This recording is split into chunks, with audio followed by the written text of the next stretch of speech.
टैम्टो, pico.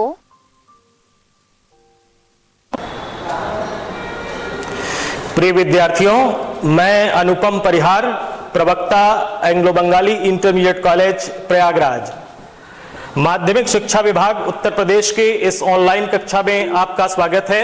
बच्चों, यह कक्षा 11 के विद्यार्थियों के लिए हिंदी विषय की कक्षा है और आज मैंने कथा साहित्य के अंतर्गत पाठ 1 के तहत प्रकरण के रूप में मुंशी प्रेमचंद की एक प्रसिद्ध कहानी बलिदान को लिया है।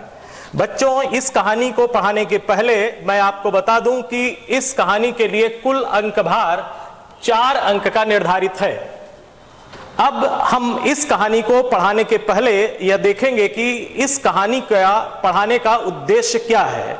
तो आइए उद्देश्यों पर चर्चा कर ले। पहले इस कहानी को पढ़ने के बाद आप कहानी विधा से परिचय हो जाएंगे, कहानी के तत्वों का आपको ज्ञान हो जाएगा, कहानीकार प्रेमचंद का संक्षिप्त जीवन परिचय आप जान लेंगे, साहित्यकार प्रेमचंद की चर्चित रचनाओं का ज्ञान आपको हो जाएगा, कहानी के तत्वों की जानकारी भी आपको हो जाएगी और अंत में हम आपको इस कहानी में जो आए हुए कठिन शब्द हैं उन शब्दों के अर्थ से भी आपका परिचय कराएंगे।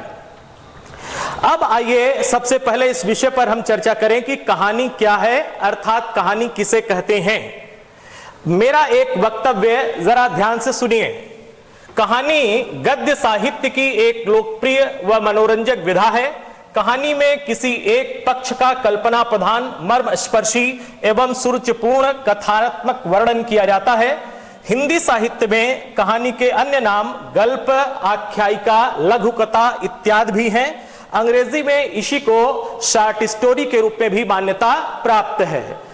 अब इस वक्तव्य को सुनने के बाद और अच्छे ढंग से समझाने के लिए मैं कुछ विद्वानों की परिभाषाएं आपके सामने दे रहा हूं। तो पहली परिभाषा मैं दे रहा हूं गुलाब राय की। गुलाब राय जी का कहना है, कहानी एक स्वतः पूर्ण ऐसी रचना हो जिसमें एक तथ्य या प्रभाव को अग्रसर करने वाली व्यक्ति केंद्रित घटना या घटनाओं का आवश्यक उत्थान और मोड़ के साथ पात्रों के चरित्र पर प्रकाश डालने का वर्णन हो। अब दूसरी परिभाषा आइए देखते हैं सच्चिदानंद वात्स्यायन अज्ञे की। अज्ञे को आप जानते हैं कि यह एक प्रसिद्ध प्रयोगवादी कवि हैं। इसके अलावा अज्ञे ने उपन्यास भी लिखे हैं और कहानियां भी लिखी हैं। तो कहानी के बारे में वो क्या कह रहे हैं? कहानी एक सूक्ष्मदर्शी यंत्र है जिसके नीचे मानवीय अस्तित्व के दृश्य खुलते हैं। अब एक अमेरिकन विद्वान हैं जिनका नाम है एडगर एलन पो। उनका क्या कहना है? कहानी एक निश्चित प्रकार का वर्णनात्मक गद्य है जिसके पढ़ने में आधे घंटे से लेकर 1 घंटे का समय लगता है। अब इस परिभाषा के बाद मैं मुंशी प्रेमचंद की परिभाषा ले रहा हूं। उन्होंने कहानी के बारे में क्या कहा? प्रेमचंद जी कहते हैं, कहानी वह ध्रुपद की तान है जिसमें गायक महफिल शुरू होते ही अपनी संपूर्ण प्रतिभा दिखा देता है। एक क्षण में चित्त को इतने माधुर्य से परिपूर्ण कर देता है जिसका रात भर गाना सुनने पर भी नहीं हो सकता है। तो जो मैंने वक्तव्य दिया था और जो अभी परिभाषाएं हमने आपके सामने रखी, उसके आधार पर मैं कहानी के बारे में यह बातें कह सकता हूं। देखिए मैंने क्या लिखा। पहला, कहानी में एक ही विषय का प्रस्तुतिकरण होता है। यह ध्यान दीजिएगा, कहानी में एक ही विषय का प्रस्तुतिकरण किया जाएगा। दूसरी बात, कहानी में मानवीय अस्तित्व के दृश्य खुलते हैं। तीसरा, कहानी प्रारंभ से ही पाठक को अपनी ओर आकर्षित कर लेती है। चौथा, कहानी को पढ़ने में आधे से 1 घंटे का समय लग सकता है। कहानी का एक निश्चित उद्देश्य होता है। मनोरंजन के साथ साथ जीवन की समस्याओं का प्रकाशन करना भी कहानी का एक लक्ष्य होता है। तो यह बातें सुनने के बाद आप समझ गए होंगे कि कहानी क्या है, अर्थात कहानी विधा से आपका परिचय हो गया है। बच्चों, अब आइए हम कहानी के तत्वों पर चर्चा करेंगे। कहानी के कुल 6 तत्व माने गए हैं और वह 6 तत्व कौन से हैं? देखिए, पहला है कथानक या कथा वस्तु, दूसरा पात्र या चरित्र चित्रण, तीसरा संवाद या कथोपकथन, चौथा परिवेश, देश काल या वातावरण, पांचवा भाषा शैली और छठा है उद्देश्य। तो ये 6 तत्व हैं। संक्षेप में मैं थोड़ा सा और आपका परिचय करा दूं इसके बारे में। पहला तत्व जो कथानक या कथावस्तु है, यह कहानी का सारांश होता है। अर्थात जब आप पूरी कहानी पढ़ेंगे तो पढ़ने के बाद जो उसका सार है, जो सार है वही आप अगर लिख देंगे अपने शब्दों में तो वही क्या कहलाएगा, सारांश या कथानक। कथानक को कथावस्तु भी कहते हैं। तो आप चाहे इसको सारांश लिखिए, चाहे कथानक लिखिए, चाहे कथावस्तु लिखिए। दूसरा है पात्र या चरित्र चित्रण। प्रत्येक कहानी में कुछ पात्र होते हैं और पात्रों के द्वारा ही कहानी आगे बढ़ती है। तो इन पात्रों की जो भूमिका है, उस भूमिका को ही हम चरित्र चित्रण के रूप में जानते हैं। और यह पात्र कहानी में कितने होंगे, यह कहानी पर निर्भर करता है और कहानीकार पर निर्भर करता है। तीसरा है संवाद या कथोपकथन। देखिए, ये जो पात्र होते हैं यह अपने संवाद बोलते हैं और संवाद के बाद वह उसका प्रति उत्तर पाते हैं। उदाहरण के तौर पर यदि मैं कक्षा 9 की कहानी जो आप मंत्र पढ़ चुके हैं उसके बारे में 2 संवाद में बोल रहा हूं। याद करिए कक्षा 9 की एक कहानी, जब बूढ़ा भगत पहुंचता है डॉक्टर चड्ढा के औषधालय पर, क्लिनिक पर अपने बीमार बच्चे को दिखाने के लिए, तो बड़ी साफ सुथरी जगह है। तो वह बड़ा डरा सहमा है। प्रेमचंद जी वहां लिख रहे हैं ना कि ऐसी साफ सुथरी जमीन पर पैर रखते हुए भी डर लग रहा था कोई घुड़क न बैठे। लेकिन डॉक्टर साहब ने चिक के अंदर से गरज कर कहा, कौन है, क्या चाहता है?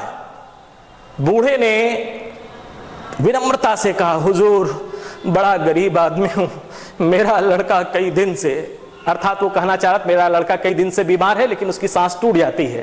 तो देखिए 2 डायलॉग थे, 2 संवाद थे, पहला डॉक्टर चड्ढा का और दूसरा बूढ़े भगत का। तो इसी को क्या बोलते हैं, संवाद या कथोपकथन। हर कहानी में संवाद या कथोपकथन जो होता है वह अत्यंत ही महत्वपूर्ण होता है।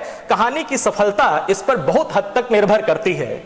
परिवेश, देश काल या वातावरण इसका अगला तत्व है। यह क्या है, कहानी किस समय की लिखी गई है। जैसे लेखक जिस समय की कहानी को लेगा या दिखाना चाहेगा कहानी को, तो वह समय का चित्रांकन करेगा। तो उस समय में सब चीजें आएंगी, संस्कृति आएगी, भाषा आएगी, परिवेश आएगा, जो भी चीजें हैं वहां का रहन सहन, ये सब कुछ आएगा, खाना पीना दवा आदि सब कुछ आएगा। तो वह उसका चित्रांकन करता है। तो उसी को क्या कहते हैं, परिवेश, देश काल या वातावरण। भाषा शैली, कहानी की कैसी भाषा होगी यह कहानीकार पर निर्भर करता है। वह किस शैली को अपनाएगा यह भी कहानीकार पर निर्भर करता है। और अंतिम है उद्देश्य।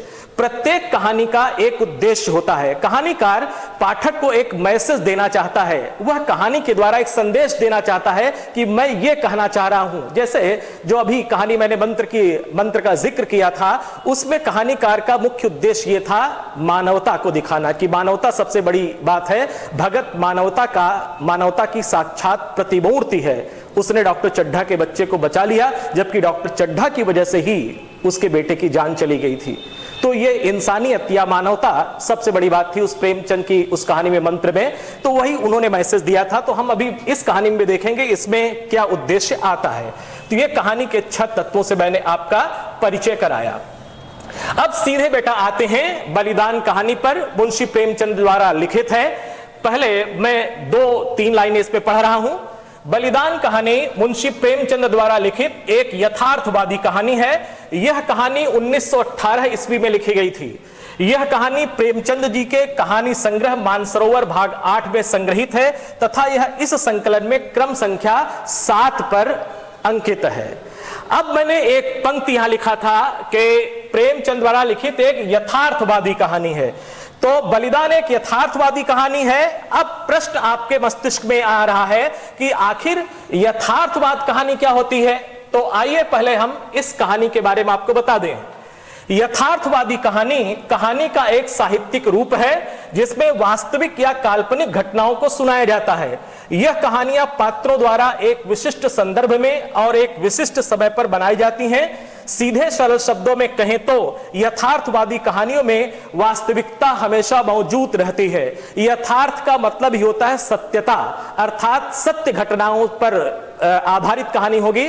जरूर नहीं सत्य पर ही हो, कल्पना में ऐसा वो लिखेगा कि आपको सत्यता का उसमें बोध होगा, यानी लगेगा बिल्कुल ऐसे ही हो रहा था। जब ऐसा लेखक या कथाकार लिखेगा किसी भी कहानी को, तो आप उसे कौन सी कहानी कह सकते हैं? यथार्थवादी कहानी। तो बलिदान कहानी प्रेमचंद की एक यथार्थवादी कहानी है। अब हम मुंशी प्रेमचंद के जीवन परिचय के बारे में पहले समझ लें, फिर आगे बढ़ेंगे। मुंशी प्रेमचंद का जन्म 31 जुलाई 1880 ईस्वी को उत्तर प्रदेश के वाराणसी के लमही नामक गांव में हुआ था। लमही एक छोटा सा गांव है जो बनारस शहर से 4 मील की दूरी पर है। 1 मील में 1.6 किलोमीटर होता है। तो एक छोटा सा गांव है, वहां इनका जन्म हुआ। इनकी माता का नाम आनंदी देवी और पिता का नाम अजायब राय था, जो लमही में ही एक डाक मुंशी थे। जब प्रेमचंद जी केवल 7 वर्ष के थे तभी इनकी माता आनंदी देवी का निधन हो गया, इसलिए इनके पिता ने दूसरा विवाह कर लिया और उससे भी प्रेमचंद को एक दूसरी जो प्रेमचंद की मां आई, उनसे भी एक बेटा हुआ, जिसका जो इनका सौतेला भाई आप कह सकते हैं वो था। प्रेमचंद जी का विवाह 15 वर्ष की आयु में पहला विवाह, दूसरा 1906 में शिवरानी देवी के साथ हुआ। यहां आपको यह बता दूं कि शिवरानी देवी बाल विधवा थी और प्रेमचंद ने बाल विधवा से विवाह किया था, यानी शिवरानी देवी की कभी शादी हुई थी बचपन में, लेकिन प्रेमचंद की जब पहली पत्नी व्यक्तिगत कारणों से उनका विवाह छूट गया, तब प्रेमचंद जी ने शिवरानी देवी से विवाह किया। अब इन शिवरानी देवी जी से इन्हें 3 संतानें हुई, जिसमें 2 पुत्र और 1 पुत्री थी। बड़े पुत्र का नाम श्रीपति राय और छोटे पुत्र का नाम अमृत राय था, जबकि उनकी बेटी का नाम था कमला देवी श्रीवास्तव। शिक्षा जो प्रेमचंद जी की हुई वह स्नातक तक हुई और इसमें इनके जो बीए में जो इनके विषय थे वो अंग्रेजी, फारसी और इतिहास थे। अब थोड़ी सी बातें और इनके बारे में बता रहा हूं कि प्रेमचंद का जो प्रारंभिक नाम था वो था नाम धनपत राय श्रीवास्तव। ये इनके माता पिता ने ये नाम रखा था धनपत राय श्रीवास्तव, लेकिन उर्दू में ये नवाब राय नाम से लिखते थे। यह जो नवाब राय नाम था यह इनके ताऊ जी ने दिया था, नवाब राय नाम, लेकिन हिंदी में ये प्रेमचंद नाम से लिखा करते थे। यहां देखिए मैंने ब्रैकेट में लिखा है दया नारायण निगम की सलाह पर। इसके पीछे एक कहानी है, तो पहले मैं उसकी चर्चा कर दूंगा। 1908 में प्रेमचंद का एक कथा संग्रह उर्दू में आया जिसका नाम था सोज़े वतन। सोज माने होता है पीड़ा, दर्द या वेदना, और वतन माने आप जानते ही हैं राष्ट्र। तो देश की वेदना या देश की पीड़ा या राष्ट्र का दर्द, जो भी आप हिंदी में इसका रूपांतरण कर ले, फिलहाल यह उर्दू में सोज़े वतन के नाम से था। इसमें कुल 5 कहानियां संग्रहित थीं और इन कहानियों में एक आध कहानी ऐसी थी जो भारतीय नवयुवकों को स्वतंत्रता आंदोलन के लिए प्रेरित करती थीं। उस समय प्रेमचंद जब इस कहानी को लिखे तो इनकी नियुक्ति, इनकी जो नौकरी थी वो हमीरपुर जिले में थी। उत्तर प्रदेश में हमीरपुर एक जिला है, वहां पर नियुक्ति थी और यह एक कच्चे मकान पर वहां पर किराए पे रहते थे। इन्हीं के साथ दया नारायण निगम नाम के एक व्यक्ति रहते थे जो उर्दू से जो कानपुर से उर्दू का एक अखबार जमाना निकालते थे। प्रेमचंद से यह 2 साल छोटे थे, लेकिन प्रेमचंद इनकी विद्वता के कारण इन्हें अपना बड़ा भाई कहते थे। तो जब यह सोज़े वतन प्रकाशित हुआ तो उस समय अंग्रेजों का शासन था, अंग्रेज कलेक्टर था, तो कलेक्टर ने तुरंत जो है इनको बुलवाया। 40 मील दूरी पर ये थे वहां से, हमीरपुर कलेक्ट्रेट से। तो बैलगाड़ी से बेचारे गए, एक कष्टप्रद यात्रा के साथ कलेक्ट्रेट में हाजिर हुए।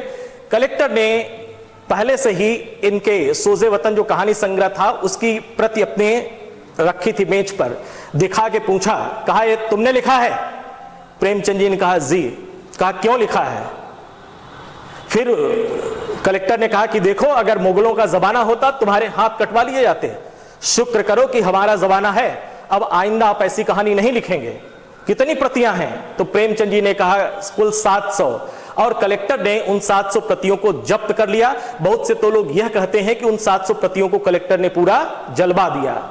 प्रेमचंद बड़े दुखी होकर के घर वापस आए और उन्होंने पूरा वाकया अपने मित्र दया नारायण निगम को बताया। तो दया नारायण निगम ने कहा कि ऐसा है, परेशान मत हो, तुम एक काम करो कि तुम उर्दू में लिखना बंद कर दो। तो कहा फिर किस में लिखें? कहा हिंदी में लिखो। तो दया नारायण निगम से प्रेमचंद ने कहा कि भाई नाम तो रहेगा ही, फिर पकड़ा जाऊंगा। तो उन्होंने कहा कि नाम ही बदल लो, तो कहा क्या नाम रखें, तो कहा प्रेमचंद नाम रख लो। तो दया नारायण निगम के कहने से उन्होंने अपना नाम प्रेमचंद रखा था। ये बड़ी महत्वपूर्ण कहानी थी। अब मैंने यहां लिखा कि 8 अक्टूबर 1936 ईस्वी को प्रेमचंद का निधन हो गया। रचनाएं देखिए, प्रेमचंद ने कुल 15 उपन्यास, 300 कहानियां, 3 नाटक, 10 अनुवाद और 7 बाल साहित्य व अनेक निबंध लिखे हैं। उनके उपन्यासों में जो पहला उपन्यास है वह है सेवा सदन, जो 1918 में आया। पहले इस उपन्यास को उन्होंने उर्दू में लिखा था और इसका नाम था बाजारे हुस्न। और फिर क्रम से देखिए, प्रेमाश्रय 1922 में आया, रंगभूमि 1925 में आया, निर्मला भी 1925 में आया, कायाकल्प 1926 में आया, प्रतिज्ञा 1927 में, गबन 1928 में, कर्मभूमि 1932 में और गोदान 1936 में आया। गोदान प्रेमचंद का सबसे महत्वपूर्ण उपन्यास है। हिंदी साहित्य का कोई भी ऐसा विद्यार्थी या पाठक नहीं होगा जिसने इस उपन्यास को नहीं पढ़ा है। बच्चों, मैं आपसे भी कहूंगा कि इस उपन्यास को जरूर पढ़िएगा और आप इस उपन्यास को पढ़कर इतने आनंदित होंगे, फिर आप याद करेंगे कि हाँ, मुझे मेरे अध्यापक ने यह बताया था कि इस उपन्यास को जरूर पढ़ना। सच में बड़ा आनंददायी उपन्यास था। यह 1936 में उन्होंने पूरा कर लिया था। मंगलसूत्र भी 1936 में वो पूरा कर रहे थे, लेकिन उनका देहांत हो गया, इसलिए मंगलसूत्र उनके देहांत के बाद प्रकाशित 1948 में हुआ। यह उनका अपूर्ण उपन्यास है, लेकिन बाद में इस उपन्यास को उनके छोटे पुत्र अमृत राय जी ने पूरा कर दिया था। तो यह मंगलसूत्र उनका अंतिम उपन्यास है जो उनकी मृत्यु के बाद प्रकाशित हुआ था। नाटक उन्होंने 3 केवल लिखे, संग्राम, करबला और प्रेम की वेदी। अब प्रेमचंद की प्रसिद्ध कहानियों की चर्चा कर लें। अभी मैंने आपसे कहा कि प्रेमचंद की कुल 300 कहानियां हैं। कुछ विद्वानों की मान्यता यह है कि प्रेमचंद ने कुल 301 कहानियां लिखी हैं, लेकिन यह बाद में शोध का विषय है और आपके सामने यह बात आएगी क्या सचमुच 301 है। फिलहाल आप 300 कहानी अभी मानेंगे। प्रसिद्ध कहानियों में सौत, ईदगाह, मंत्र, पंच परमेश्वर, सदगति, बूढ़ी काकी, ठाकुर का कुआं, पूस की रात, बड़े भाई साहब, गृहदाह, कफन इत्यादि। सौत प्रेमचंद की पहली कहानी है और यह कहानी सरस्वती पत्रिका में 1915 ईस्वी में पहली बार प्रकाशित हुई थी। आपने इसमें से ईदगाह और मंत्र कहानी आपने पढ़ रखा है। जिन कहानियों को मैंने यहां पर लिखा है उसके लिए प्रेमचंद का कहानी संग्रह छोटा छोटा भी आता है, प्रेमचंद की प्रतिनिधि कहानियों के नाम से, जिसमें चर्चित कहानियां आपको मिल जाएंगी 10-10, 12-12, 14-14। तो आप अपनी लाइब्रेरी में बैठकर या घर पर भी आप इसको पढ़ सकते हैं। बहुत ही शानदार कहानियां हैं। अब बच्चों, आइए आगे बढ़ते हैं और आप जरा ध्यान दीजिए।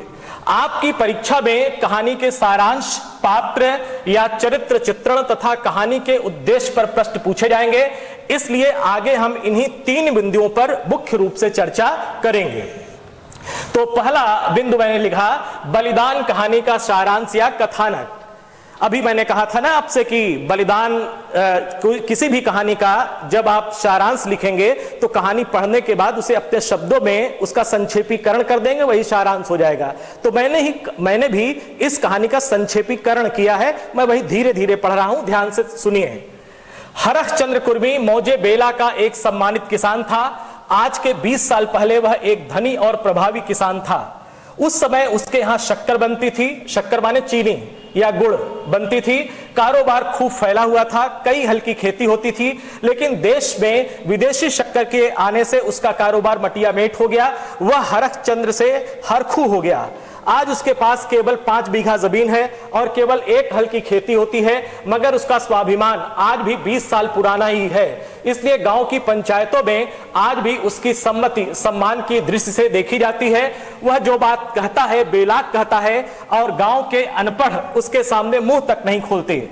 हरखू ने अपने जीवन में कभी दवा नहीं खाई थी। ऐसा नहीं था कि वह कभी बीमार ही नहीं होता था। वह हर साल कुंवार के महीने में मलेरिया से पीड़ित होता था, किंतु बिना दवा खाए ही 10-5 दिन में चंगा हो जाता था। इस बार वह कार्तिक में बीमार पड़ा तो ठीक ही न हुआ और अंततः उसने खटिया पकड़ ली। उसे लगने लगा कि अब संसार से चलने के दिन आ गए हैं, अर्थात उसने यह समझ लिया कि अब मैं बचूंगा नहीं, मेरी मृत्यु निश्चित है।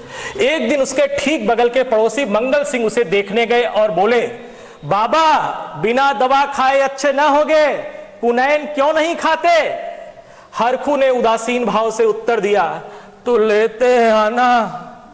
अगले दिन कालिका दीन ने आकर कहा, बाबा 2-4 दिन कोई दवा खा लो, अब तुम्हारी जवानी की देह थोड़े है कि बिना दवा दर्पण के अच्छे हो जाओगे। हरखू ने उसी मंद भाव से कहा, तो लेते आना। मगर ये बातें केवल शिष्टाचार और संवेदना का हिस्सा थी। बिना पैसे लिए किसी ने हरखू को दवा न लाकर दी और न हरखू ने दवा के दाम देने की बात किसी से कही। अंततः 5 महीने कष्ट भोगने के बाद ठीक होली के दिन हरखू ने शरीर त्याग दिया। उसके पुत्र गिरधारी ने खूब हौसले से उसका क्रियाकर्म किया तथा कई गांव के ब्राह्मणों को निमंत्रित किया और घर की जमा पूंजी को खुले हाथ से खर्च कर दिया। अर्थात तेरही हुई और उस तेरही में उसने बहुत सा पैसा जो घर का जो भी बचा खुचा था उसको उसने खर्च कर दिया। हरखू के उपजाऊ खेत 3-3 फसलें देते थे, अतः सभी गांव वालों की नजर उस पर लगी थी। सभी जमींदार लाला ओंकारनाथ को उकसाने लगे। दुगना लगान और बड़ी रकम नजराना पेशगी को लेकर गिरधारी से खेत छुड़ाने के लिए प्रस्तावित किया जाने लगा। एक दिन जमींदार ने गिरधारी को बुलाकर कहा, खेतों के बारे में क्या कहते हो? गिरधारी ने रोकर कहा, इन्हीं खेतों का तो आसरा है, जोतूंगा नहीं तो और क्या करूंगा। जमींदार ओंकारनाथ बोले, नहीं जरूर जोतो, खेत तुम्हारे हैं, मैं तुमसे छोड़ने को नहीं कहता हूं। हरखू ने उसे 20 साल तक जोता, उन पर तुम्हारा हक है। तुम 8 रुपए बीघे पर जोतते थे, मुझे 10 रुपए मिल रहे हैं और नजराने के रुपए सो अलग। तुम्हारे साथ रियायत करके लगान वही रखता हूं, पर नजराने के रुपए तुम्हें देने पड़ेंगे। गिरधारी ने नजराने की रकम देने में असमर्थता व्यक्त की तो जमींदार ने उसे चेतावनी देके, अगर 1 हफ्ते के अंदर नजराने की रकम दाखिल करोगे तो खेत जोतने पाओगे, नहीं तो मैं दूसरा प्रबंध कर दूंगा। अब गिरधारी और उसकी पत्नी सुभागी, इसका भी नाम ध्यान से याद रखिएगा, उसकी पत्नी का नाम सुभागी था, दोनों खेतों के हाथ से निकलने की चिंता में घुलने लगे। नजराने के 100 रुपए का प्रबंध करना उनके काबू से बाहर था, क्योंकि वह पहले से ही कर्जदार था। जेवर के नाम पर एकमात्र हसूली थी जो साल भर से तुलसी बनिया के यहां गिरवी रखी थी। सप्ताह बीत जाने पर भी गिरधारी रुपयों का बंदोबस्त न कर सका। 8वें दिन उसे मालूम हुआ कि कालिका दीन ने 100 रुपए नजराना देकर 10 रुपए बीघा पर खेत ले लिए। यह सुनकर गिरधारी बिलख बिलख कर रोया। उस दिन उसके घर में चूल्हा न जला, ऐसा लग रहा था जैसे हरखू आज ही मरा है। उस दिन वह उतना नहीं रोया था जिस दिन उसके पिता मरे थे। आज वह इसलिए रो रहा है क्योंकि उसके खेत ही उसकी आजीविका थे। उसके पूरे घर का पालन पोषण उन खेतों से होता था और वह 20-25 सालों से लगातार उसको जोत रहा था, लेकिन आज वही खेत उसके हाथ से निकल गया, इसलिए वो फूट फूट कर रो रहा था। सुभागी ने लड़ झगड़ कर कालिका दीन से खेत लेने चाहिए, किंतु असफल हुई। गिरधारी अपने पुराने दिनों को याद कर करके दुखी होकर रोता रहता। लोग उसे समझाते कि तुमने पिता के क्रियाकर्म में व्यर्थ ही इतने रुपए उड़ा दिए। यह सुनकर उसे बहुत दुख होता। उसे अपने किए पर तनिक भी पछतावा न था। वो कहता, मेरे भाग्य में जो लिखा है वह होगा, पर दादा के ऋण से उऋण हो गया। उन्होंने जिंदगी में 4 बार खिलाकर खाया, क्या मरने के पीछे इन्हें पिंडे पानी को तरसा था। इस प्रकार आषाढ़ आ पहुंचा। वर्षा हुई तो सभी किसान अपनी खेती बाड़ी में व्यस्त हो गए। यह सब बातें देख सुनकर गिरधारी जलहीन मछली की तरह तड़पता। गिरधारी ने अभी तक अपने बैल नहीं बेचे थे। तुलसी बनिया ने मंगल सिंह से साठगांठ करके अपने रुपए के लिए गिरधारी पर दबाव बनाना आरंभ कर दिया। मंगल सिंह ने नालिश की बात कहकर उसे और डरा दिया। अंत में मंगल सिंह ने उसकी 80 रुपए बैल की जोड़ी को 60 रुपए में खरीद लिया। बैलों के जाने पर पूरा परिवार फूट फूट कर रोया। उस रात को गिरधारी ने कुछ न खाया। प्रातः उसकी पत्नी सुभागी ने उसे चारपाई पर न पाया। उसने सोचा कहीं गए होंगे। दिन ढले तक भी घर नहीं लौटने पर चारों ओर उसकी खोज हुई, किंतु गिरधारी का पता न चला। संध्या समय अंधेरा छा जाने पर सुभागी ने गिरधारी के सिरहाने दिया जलाकर रख दिया। अचानक सुभागी को आहट मालूम हुई। उसने देखा गिरधारी बैलों की नाद के पास सिर झुकाए खड़ा है। सुभागी यह कहती हुई उसकी ओर बढ़ी के, वहां खड़े क्या कर रहे हो? आज सारे दिन कहां रहे? गिरधारी ने कोई उत्तर नहीं दिया। वह पीछे हटने लगा और थोड़ी दूर जाकर गायब हो गया। सुभागी चिल्लाई और मूर्छित होकर गिर पड़ी। अगले दिन कालिका दीन जब भोर धुंधलके में खेतों में हल जोतने पहुंचा तो उसने वहां गिरधारी को खड़े पाया। वह गिरधारी की ओर बढ़ा तो वह पीछे हटकर कुएं में कूद गया। कालिका दीन डर कर बैलों को वहीं छोड़कर गांव आ गया। सारे गांव में शोर मच गया। कालिका दीन की हिम्मत फिर गिरधारी के खेतों की ओर जाने की न हुई।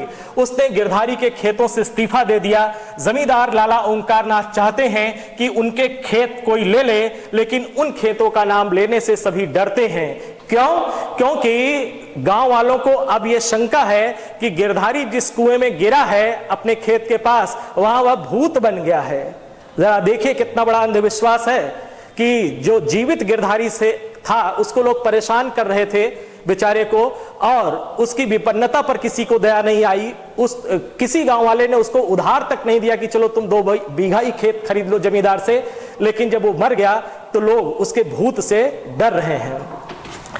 अब इस कहानी का सारांश या कथानक देखने के बाद आइए अब इसके उद्देश्य पर हम चर्चा करेंगे। बलिदान कहानी का मूल उद्देश्य जमींदार, कृषक और श्रमिक इन तीनों के मध्य का दारुण संबंध स्पष्ट करना है। कथाकार किसान परिवार की सेवा, त्याग और समर्पण की भावना का पोषण करता है तथा शोषित व शोषक वर्ग की भावना से जन सामान्य को अवगत कराता है। धार्मिक अंधविश्वास जैसे मृत्यु भोज तथा भूत प्रेत पर व्यंग्य करना भी कहानी के उद्देश्यों में शामिल है। इसके अतिरिक्त लेखक पाठक को यह भी संदेश देता है कि केवल कृषि पर आश्रित रहने पर व्यक्ति का आर्थिक विकास तेजी से नहीं हो सकता है। लोग दिखावे व झूठी शानो शौकत के लिए स्वयं को बड़ा किसान और बड़ा आदमी समझने की भूल करते हैं। इसलिए व्यक्ति को यथार्थ को स्वीकार कर अपने कार्य को करना चाहिए। दिखावा व्यक्ति का भ्रम है। अब उद्देश्य के बाद बेटा गिरधारी का चरित्र चित्रण देखिए। इस कहानी का मुख्य पात्र गिरधारी है क्योंकि पूरी कहानी गिरधारी के इर्द गिर्द घूमती है।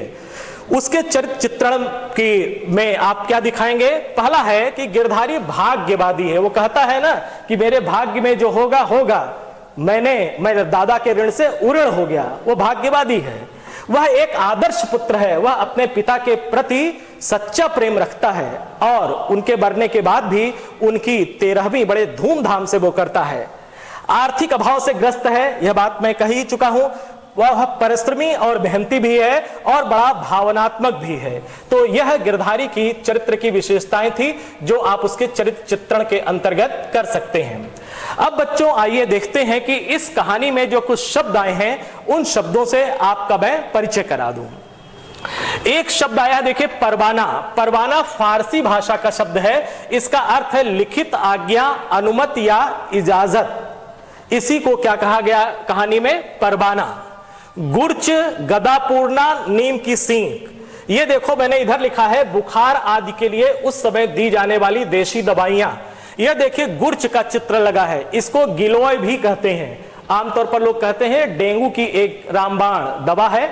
आयुर्वेद में इसका उल्लेख है और कहा जाता है कि अगर ये नीम के पेड़ पर चढ़ा हुआ रहेगा गुर्च तो वो ज्यादा फायदा करता है। ये आयुर्वेद में बातें कही गई हैं।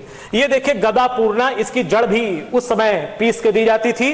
और ये नीम की सींकें हैं। नीम के सींकों का जो डंठल का भाग है उसको तोड़ लिया जाता था मुट्ठी भर और पानी, उबलते पानी में उसको डाल दिया जाता था। जब पानी आधा रह जाता था तो उसी को बुखार जिसको है उसको पिला दिया जाता था, तो उससे बुखार में राहत हो जाती थी, ये कहा जाता था। तो ये दवाइयां थी। कुनैन अंग्रेजी भाषा का शब्द है। यह मलेरिया की दवा का नाम है, मलेरिया। आज भी यह दवाई क्लोरोक्वीन के नाम से बाजार में उपलब्ध है अगर किसी को मलेरिया होता है। मलेरिया किससे होता है? एक डॉक्टर ने ये कहा, या डॉक्टर साहब पूछेंगे तो डॉक्टर बताएगा कि अगर आपको मच्छर ने काट लिया है तो जांच करा लेंगे तो उसमें पता चल जाता है आपको मलेरिया है, तो वो क्लोरोक्वीन की दवाई देता है। उसी को कुनैन शब्द उसी के लिए आया है। जमींदार, ये फारसी भाषा का शब्द है। यह जमीन का मालिक होता था। काश्तकारों व सरकार के बीच का बिचौलिया होता था। यह क्या काम करता था? यह काश्तकार से या किसान से पैसे वसूलता था और उसको जो है एक हिस्सा वह अंग्रेजों को देता था। और अंग्रेजों को क्यों देता था? क्योंकि अंग्रेजों ने उसे जमींदार बना रखा था। तो इसलिए कभी कभी जमींदार किसानों का शोषण भी करता था। एक शब्द आया नजराना, यह फारसी भाषा का शब्द है, भेंट स्वरूप दी जाने वाली वस्तु नजराना कहलाती है। मोदी एक शब्द आया है, यह एक जाति के संदर्भ में आया है, दाल चावल आदि बेचने वाला व्यक्ति या जिसको परचुनिया भी आप कहते हैं वह मोदी है। रसद एक शब्द है जो फारसी भाषा का है, यह खाद्य सामग्री या अनाज के लिए आया है। एक शब्द आया बेटा रियायत, यह अरबी भाषा का शब्द है, इसका अर्थ है मेहरबानी, कृपा पूर्ण बर्ताव करना। एक शब्द है नालिश, नालिश फारसी भाषा का शब्द है, इसका अर्थ है अभियोग या मुकदमा। और एक शब्द देखिए खत्ता या बुखार, ये दोनों मैंने मिला के लिखा है, अनाज भंडार गृह। जो बड़े किसान होते थे उनके घर में एक कमरा होता था बड़ा सा, तो उसमें यदि वह अनाज को बोरियों में भर कर रखता था उस कमरे में, तो उसे क्या बोलते थे? खत्ता। लेकिन कभी कभी यह होता था कि बोरियों का इस्तेमाल नहीं होता था, अनाज को खुले में ही नीचे छोड़ दिया जाता था उसी कमरे में, और ऊपर से प्लास्टिक शीट या चद्दर आदि से उसको ढक दिया जाता था, फिर ऊपर भूसा डाल दिया जाता था, और फिर उसके बाद कोई एक चद्दर डाल दिया जाता था। तो यह क्या कहलाता था? बखार कहलाता था। तो ये सारे शब्द इस कहानी में आए थे। अब बच्चों आप पेन और कागज निकाल लें, मैं गृह कार्य के संदर्भ में आपसे कुछ चर्चा कर लूं। पहला देखिए, गृह कार्य में प्रश्न आपको करना है कि बलिदान कहानी का सारांश या कथा वस्तु अपने शब्दों में लिखिए। यह मैंने आपको बताया है कैसे आपको लिखना है। दूसरा प्रश्न है बलिदान कहानी के आधार पर गिरधारी का चरित्र चित्रण कीजिए। यह भी मैंने आपको बताया है, आप आसानी से उसका चरित्र चित्रण लिख लेंगे। और तीसरा है कि बलिदान कहानी का उद्देश्य स्पष्ट कीजिए, और मैंने यहां लिखा है देखिए शब्द सीमा 80 शब्द। जो मैंने वहां उद्देश्य आपको पढ़ाया वह कुल 80 शब्द में ही लिखा है। तो लेकिन आप मेरी भाषा का प्रयोग ना करें, आप उद्देश्य को मेरा पढ़िए लेकिन अपनी भाषा का प्रयोग करेंगे तो उसमें मौलिकता रहेगी। ध्यान ये रखा करिए कि जब भी आप अपने उत्तर लिखें तो उसमें कोशिश ये होनी चाहिए कि आप अपनी भाषा का प्रयोग करें, उससे मौलिकता होने के कारण उसमें अंक अच्छे मिलने की संभावना बनती है। तो आज बच्चों मैंने आपको बलिदान कहानी पढ़ाया जो मुंशी प्रेमचंद की एक प्रसिद्ध कहानी थी। अगले प्रकरण पर हम लोग किसी अन्य विषय पर चर्चा करेंगे। तब तक के लिए धन्यवाद, नमस्कार।